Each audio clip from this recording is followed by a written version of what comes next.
Hey everyone, this is Michael again, and welcome to the AEW Dynamite review. Dynamite tonight was from the Wintrust Arena in Chicago. And Dynamite tonight, this was an awesome show tonight.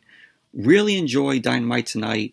We had CM Punk and MJF deliver one of the best promos of the year.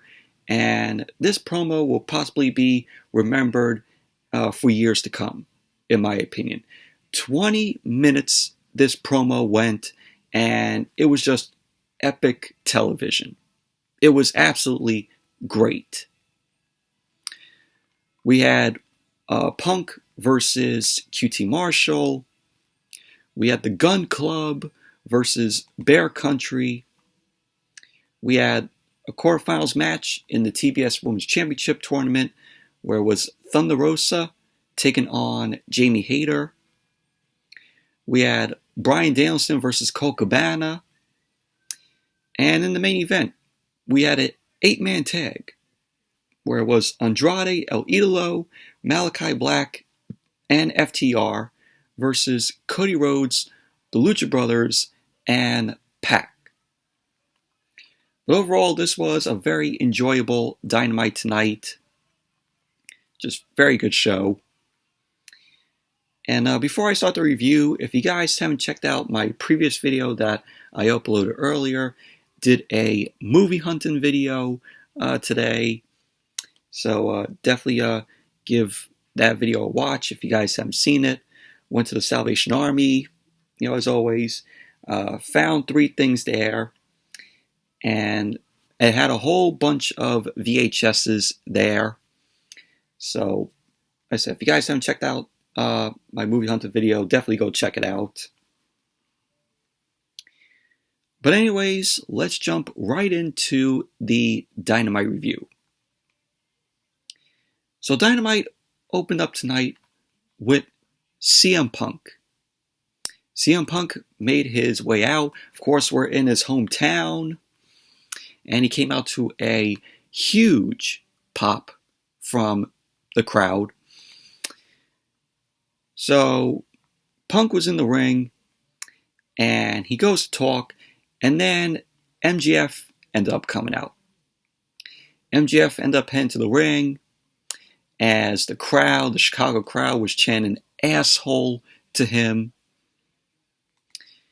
So MJF ended up telling CM Punk that it doesn't feel so good to get interrupted, does it? So then the Chicago crowd was chanting, "Shut the fuck up," at MJF. So MJF ended up saying last week he offered a handshake to CM Punk. And Punk just left and didn't shake his hand. MJF ended up saying that it was almost like the time he took the ball and went home, like a little bitch, which got the crowd chanting, "Oh!" And trust me, there was a lot of "ohs" from the crowd during this whole epic promo. This promo was great television here. So MJF ended up bringing up Punk's pipe bomb, which he did 10 years ago. Still one of the best, pipe bombs, ever done by CM Punk on that Monday Night Raw. He ended up saying that that was Punk's best moment. And it certainly was. MJF ended up saying that every moment of his is the best moment. And that he's not a one-trick pony like Punk. MJF went on to say that he's proud of Punk for being straight edge, and that he never thought someone like that would look so much like a meth addict. MJF then brought up Punk doing these interviews about who he'd like to face, which Punk ended up saying that he would like to face everyone, but he didn't mention MJF. He ended up saying that he knows it's just because Punk doesn't want it. MJF ended up saying that Punk doesn't want to go one-on-one on the stick. And MJF was like, too bad. I'm going to finish you quicker than your UFC career. So MJF ended up saying that Punk can drop all the pipe bombs that he wants because he drops nukes. So Punk finally got on the mic and he ended up saying to MJF, I'm so disappointed in you. Punk ended up saying that he appreciates MJF introducing himself last week. And Punk ended up saying that he didn't know MJF's name was Maxwell. He ended up saying that he thought MJF was, his name was My Jealous Fan. And Punk ended up saying that he'd never mentioned him because he didn't want to feed his rotten ego. He ended up saying that he knows MJF has a poster of him on his wall. And Punk ended up saying that last week he shut up MJF without saying a word. He ended up saying that MJF had a whole week for zingers and that MJF went for the lowest hanging fruit.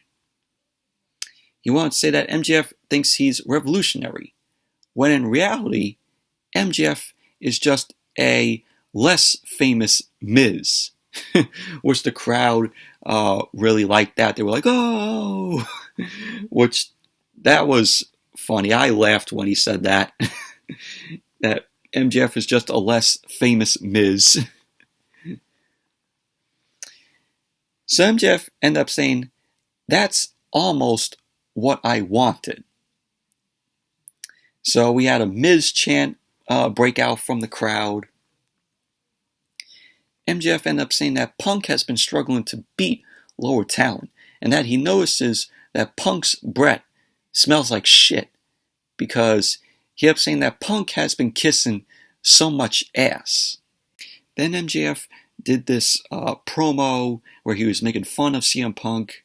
He was doing like this Punk promo sounding robotic, like he was a robot. And MJF ended up saying to Punk that he's gone soft. And this is PG Punk. So MJF was like to Punk, you might as well be out here preaching hustle, loyalty, and respect. Of course, taking a shot at John Cena there.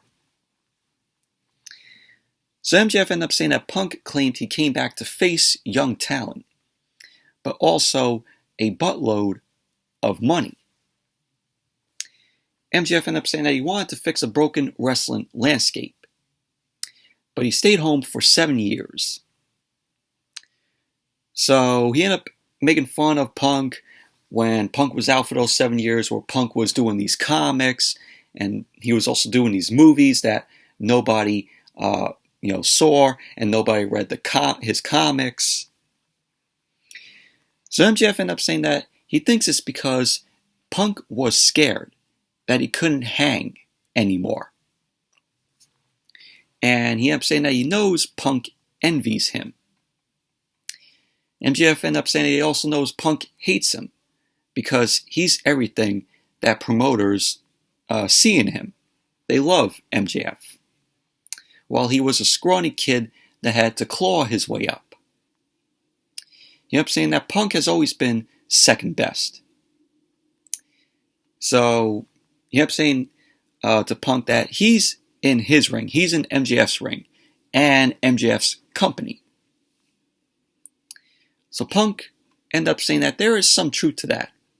Some being scared, wondering if fans still remembered him.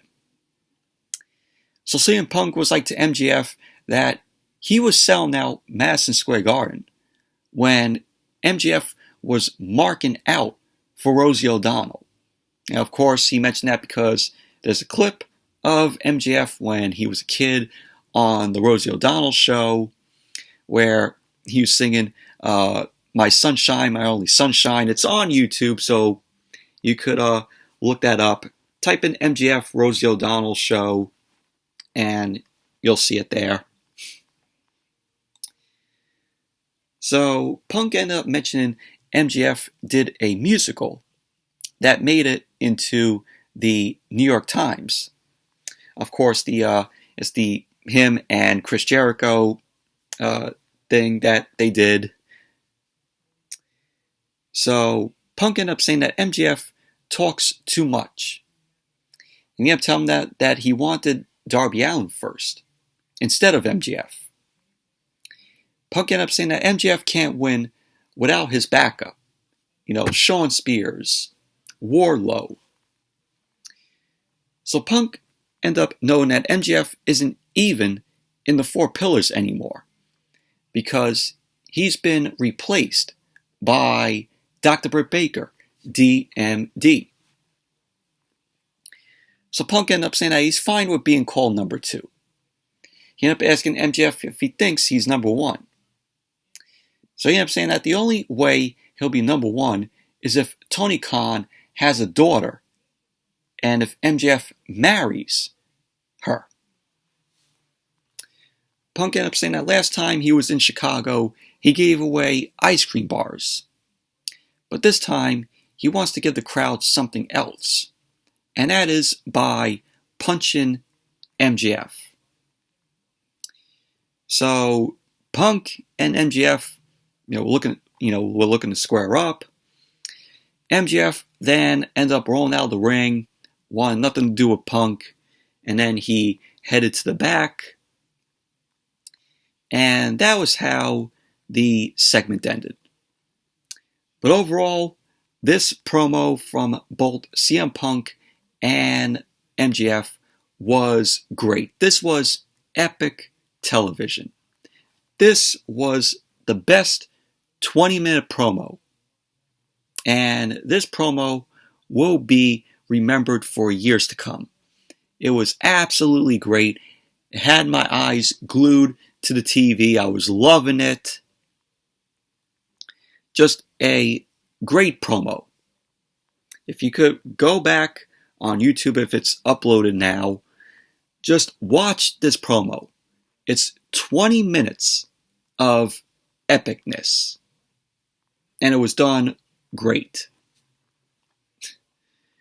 Really enjoyed this promo from both Punk and MJF. Loved the hell out of it. And then we went to CM Punk versus QT Marshall, which this was a decent match. So the match started off with Punk getting some offense on QT Marshall. He did 3 body slams to QT Marshall. So we had Nick Comoroto and Aaron Solo out on the floor. And both Comoroto and Solo were trying to get involved in the match, but they ended up getting sent to the back. So Punk ended up charging in at QT Marshall, ended up taking a shot at him. He delivered another body slam. Marshall then came back, delivered a punch to Punk's head. He ended up sending Punk into the corner. So it was back and forth between them. Punk then delivered a back body drop on QT Marshall. QT Marshall got back up, and Punk ended up clotheslining him out to the floor. So Punk was on the apron. He delivered a flying clothesline on QT Marshall. So Punk was delivering some elbows to Marshall's midsection. So Marshall then delivered a sit-down powerbomb on Punk. He went for the cover. Punk ended up kicking out too. Marshall was just delivering more shots to Punk's head. And Marshall, at this point, was taunting the Chicago crowd. Punk then got back up, delivered a kick to Marshall's head. And at the end of the match, we had Punk end up hitting the GTS on QT Marshall. He went for the cover, and there you go. CM Punk ended up winning the match. I mean, we all knew that CM Punk was going to win it. But overall, decent match. But as I was watching the match, I'm like, this is a match you would see on AEW Dark, in my opinion. That's what it felt like. A decent match, but with QT Marshall in there, it felt more like a match you would see on AEW Dark. That's my opinion. So then we went backstage.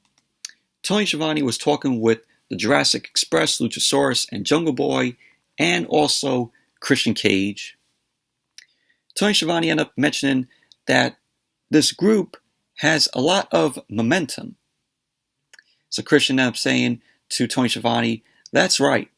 And when you feel this way, good things happen."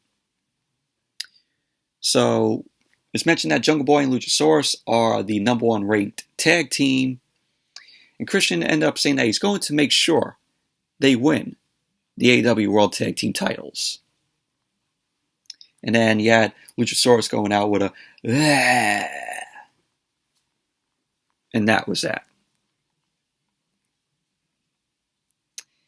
And then we went to Eddie Kingston. Eddie Kingston was shown backstage in catering. So Eddie Kingston ended up talking about Jon Moxley. And he got interrupted by 2.0 and Daniel Garcia. Matt Lee of 2.0 ended up saying that Eddie Kingston isn't hungry any longer, and that he knows that's the kiss of death for a fighter. So Parker ended up saying that he's sitting alone, and they know that he couldn't help his friend Jon Moxley, that Eddie Kingston couldn't help him. So Kingston ended up standing up. Daniel Garcia ended up throwing Kingston's food in his face. And that set up, a little brawl with Eddie Kingston and 2.0 and Daniel Garcia. And they had to get separated. And that was that. And then we had Billy and Colt and Gunn of the Gunn Club versus Bear Country, Bear Bronson and Bear Boulder. This was an okay matchup here, but this is another match that you would see on AEW Dark, in my opinion. So we had the Gunn Club getting the attack on Bear Country. Colton ended up getting sent out to the floor. Boulder then delivered a military press on Billy Gunn. Austin ended up getting involved. He ended up helping his dad, Billy, on the floor. Boulder ended up getting sent into the ring steps. And Bronson ended up swinging away on Colton Gunn. And we had Bronson end up getting tripped up by Austin Gunn because the referee was distracted. Colton then ended up hitting the Colt 45 finisher. And he got the win. And there you go. The Gunn Club ended up winning the match. Post-match, Sting ended up coming out. Austin Gunn ended up trying to get to him, but Darby Allin ended up running him off, ended up crushing Austin Gunn. So we had Sting and Darby Allin end up heading to the ring. The Gunn Club end up getting out of the ring, and that was that. But overall, this was an okay match. But like I said, a match you would see on AEW Dark here. But okay, like I said, it was an okay match. And then we went backstage. Adam Cole and Bobby Fish were talking. Adam Cole ended up telling Bobby Fish that he's not in a good mood. He ended up saying that everything sucks right now with all the matches they've lost. They lost at Full Gear. They lost last week. He ended up saying that the Young Bucks aren't cleared either. So both Cole and Bobby Fish end up mentioning that they're talking every day. And they aren't just friends. They are family. Adam Cole ended up saying that, he talks to the Bucks every day and he talks to Bobby Fish every day. So the best friends, we had Chuck Taylor, Orange Cassidy, and Wheeler Yuta come up. So they ended up making fun of Adam Cole and Bobby Fish and the Bucks and their friendship. Adam Cole ended up saying that there's no way Wheeler Yuta and Orange Cassidy are better friends than him and Bobby Fish. So Orange Cassidy and Wheeler Yuta end up stepping up to Adam Cole and Bobby Fish. Adam Cole ended up saying, okay, they are pushing their luck and are going to find out. So Adam Cole and Bobby Fish end up walking off, and that was that. So we're going to get Adam Cole and Bobby Fish versus Orange Cassidy and Wheeler Yuta this Friday on Rampage. And then we went backstage. Tony Schiavone was with Team Taz, and this is their offer. This was Team Taz's offer to bring Dante Martin into the group. So Lio Rush was also there. And Taz was wondering why Lio Rush is even here with them. So Lio Rush ended up telling Taz that this is business they don't want to be involved with. So Dante Martin ended up stopping Lio Rush, and he ended up signing the papers. So Lio Rush couldn't believe what he saw. He couldn't believe that Dante Martin ended up signing to join Team Taz. So Team Taz celebrated. Dante Martin ended up walking off with Team Taz. Lio Rush was shocked still. And that was that. But, I was shocked also. I thought that Dante Martin was going to still stay with Lio Rush because I like the pairing with them. I think Dante Martin and Lio Rush end up making a good tag team together. They're good in the ring. But this was a shock, with Dante Martin signing with Team Taz. But although, in my opinion, in my mind, this is my prediction, I think Dante Martin did sign it, and then he's going to turn on Team Taz, and he's still going to be with Lio Rush. I think this is a tease that Dante Martin did, so for Team Taz to believe that he's a part of the group. That's just my opinion, but maybe wrong on that.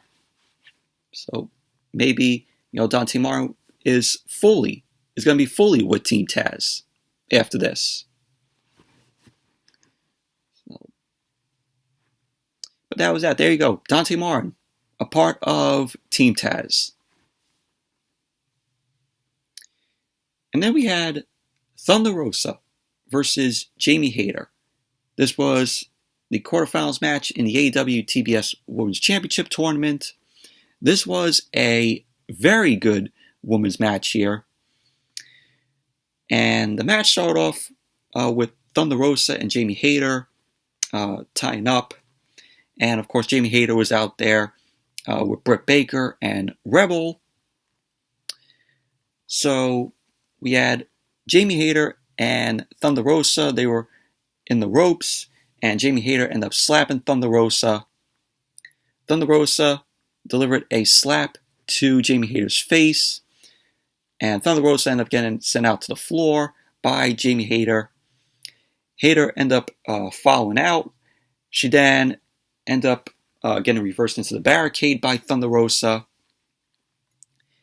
and Jamie Hayter ended up getting back up. She was beating up Thunderosa at ringside. Thunderosa delivered some chops to Hayter's chest, and she sent Hayter back into the ring. Hayter then started stomping away at Thunderosa as Thunderosa made her way back into the ring. So Jamie Hayter then delivered a back elbow and a kick to Thunderosa's back, started stomping on Thunderosa. Thunderosa ended up knocking Jamie Hayter back out to the floor. Thunderosa then laid Hayter out with a big suplex on the floor. Thunderosa ended up heading up to the apron.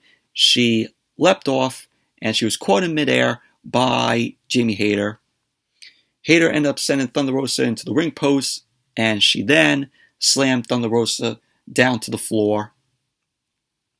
And the crowd was mixed during this match. Some were cheering for Thunderosa.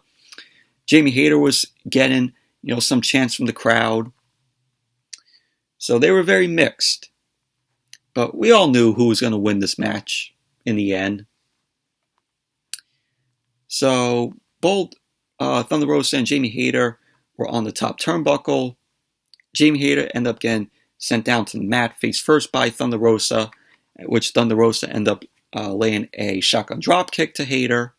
Thunderosa then delivered a clothesline in the corner to Jamie Hayter, delivered double knees to Jamie Hayter's chest, and a running dropkick. And she went for the cover. Hayter ended up kicking out at 2.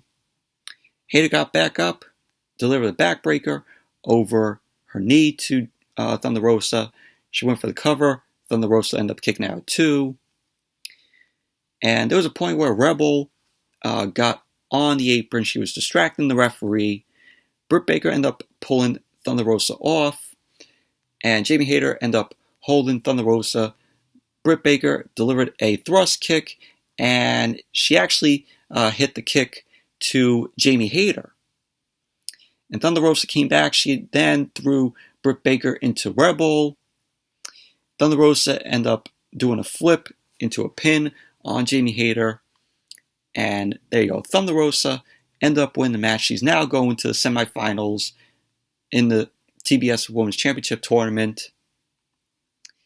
So, there you go. We all knew that Thunderosa was going to win the match. Post-match, Jamie Hayter wasn't happy about taking that loss.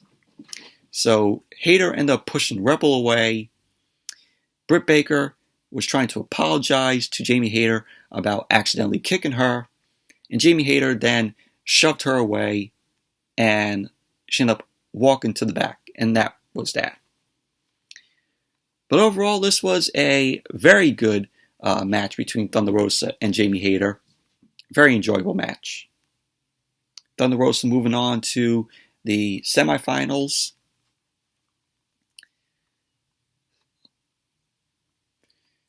And then we went backstage. Alex Marvez was with Chris Jericho. Marvez ended up asking Chris Jericho, what's next for him? Jericho ended up saying something nice to Alex Marvez, and he got interrupted by 2.0 and Daniel Garcia. So Jericho ended up saying that the trio shouldn't gloat about what they did to Eddie Kingston, because Eddie Kingston might break into their houses tomorrow and take them out during Thanksgiving dinner. Jericho ended up saying that he can't talk any longer once he realizes how square Matt Lee's head is. And he ended up calling Matt Lee SpongeBob SquarePants, which was hilarious. So Jericho ended up telling them to think twice about interrupting him, or he'll knock his teeth down his throat. So Park ended up telling Jericho maybe you should watch his mouth. And that was that. But it was funny. Jericho called Matt Lee an ugly SpongeBob. That was funny.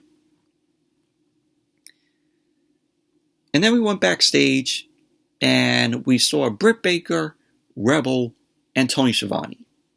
It was Friendsgiving with the three of them. So Britt Baker ended up saying things started off bad with Thunderosa getting the win. She ended up saying that she was very thankful for being the AEW Women's World Champion. So Tony ended up saying that he's thankful for his friendship with Britt Baker and Rebel. So then Tony Schiavone ended up bringing up that Riho was not eliminated from the Battle Royal match at All Out. He then went on to say that Tony Khan has announced on Rampage this Friday it's going to be a Black Friday deal match. And Tony Schiavone ended up saying that if Riho beats Britt Baker, Riho will get a shot at the AEW Women's World Championship. So Britt Baker was not happy about that. So there you go. That's what we're going to be seeing Friday on Rampage. Riho versus Britt Baker. If Riho beats Britt Baker, Riho gets a shot at the AEW Women's World Championship. So there you go. And then we had Bryan Danielson versus Kokabana. And this was announced last week. Bryan Danielson ended up turning heel. And he said he wants to go after all the Dark Order. So the match started off with Bryan. Again, a submission, but Kokabana ended up getting to the ropes. Bryan delivered a kick to Kokabana's back. And we have Bryan end up landing a few kicks to Kokabana, delivering some chops to him.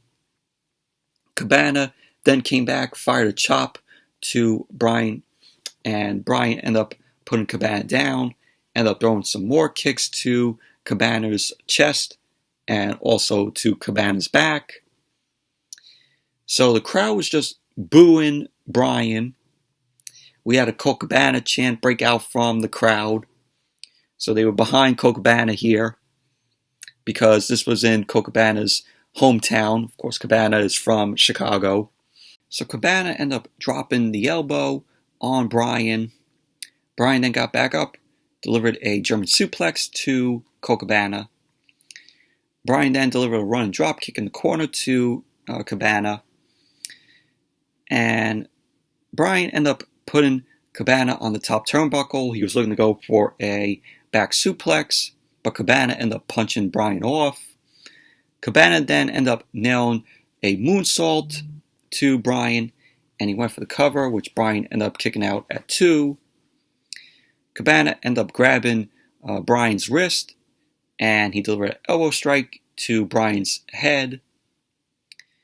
So Bryan ended up tripping Kokabana, ended up stomping on his face, and he transitioned into the label lock, and Kokabana ended up tapping out. So there you go. Bryan Danielson ended up winning the match. Post-match, we had Tony Schiavone end up coming into the ring. Tony Schiavone ended up asking Bryan about not making many friends these days. Bryan ended up telling Tony Schiavone that when he debuted in Chicago, he got a much different reaction than this. So Bryan ended up wondering if it's him or the fans. And Bryan was like, I got one word to describe that. It's fickle. So there you go. Bryan returns the word fickle. So this is the Bryan that we all want to see. So Bryan ended up saying not only did he kick his head in, he kicked Kokabana's tooth out. Because there was a shot where a tooth was lying on the mat. And it was Kokabana's tooth. So Bryan ended up kicking Kokabana's tooth out. And he showed the tooth. He ended up saying they are headed to Atlanta. And he's heard there's more Dark Order members from there. And he'll continue doing what he's doing. Pretty much, he wants to take out all of the Dark Order. So Bryan ended up saying that this will lead to the ultimate head kicking with Hangman Adam Page. And out came Hangman Adam Page, the AEW World Champion. Page ended up saying that that'll be the last of Bryan Danielson kicking in any heads. Page ended up offering a title match for Bryan tonight. So Bryan ended up saying, of course, Page would say that after he already wrestled a match. So Bryan was like, to me, that's not cowboy shit. That's coward shit. So Page ended up saying that if he doesn't want the title match, he's not leaving Chicago without a fight. So Page ended up offering up Bryan can throw the first shot at him. So Bryan decided to take it up, and he hit Page. Page ended up firing back. Bryan was sent to the apron, and Page delivered a boot to Bryan's face. Page was looking to go for the buckshot lariat, but Bryan ended up bailing out of the ring. Wanted nothing to do with Page. So that was that. But this is the Bryan Danielson that I want to see. Bryan Danielson works great as a heel. And I'm glad he brought back the fickle saying. This is the Bryan Danielson that we all want to see. And then they went over what we're going to see Friday on Rampage. We're going to be getting Daniel Garcia versus Eddie Kingston. Of course, Eddie Kingston is going to come out, win that match. Going to have Britt Baker versus Riho, Black Friday deal match. If Riho wins the match and beats Britt Baker, she'll get a shot at the AEW Women's World Championship. And it's going to be Adam Cole and Bobby Fish versus Orange Cassidy and Wheeler Yuta. So those are the matches that are going to be taking place this Friday on Rampage. And then they announced for Dynamite next Wednesday that it's going to be Chris Statlander versus Ruby Soho in the TBS Women's Championship Tournament. Ruby Soho is going to be winning that match. And in my opinion, she's going to be winning this tournament. And Ruby Soho is going to be your first ever TBS Women's Champion. So Ruby Soho's win this tournament. Main event. 8-man tag team match. Pac, Cody Rhodes, and the Lucha Brothers versus Malakai Black, Andrade El Idolo, and FTR. Your AAA World Tag Team Champions. And you had Arn Anderson out there and Tully Blanchard. The crowd was booing the hell out of Cody Rhodes, so the boos continue for Cody Rhodes. And this was a very good main event. Very good match. Very entertaining. Cody Rhodes and Dax Harward started off the match. Cody ended up taking Dax Harward down. And Dax Harward got back up. Delivered a side headlock on Rhodes.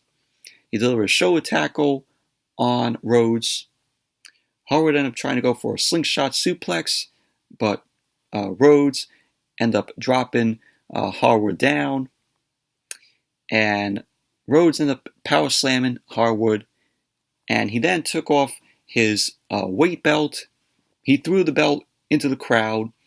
And there was someone in the crowd. Someone in the crowd ended up throwing Cody's belt back into the ring, which the crowd popped the hell out of. So Andrade ended up grabbing the belt. He ended up throwing it under the ring. Harward ended up coming back. He delivered a back suplex to Cody. Harward then tagged in Wheeler. And Wheeler was going for an elbow drop, which Rhodes ended up moving out of the way. And we had Penta end up delivering a drop kick on Wheeler's backside. Penta delivered a chop to the chest.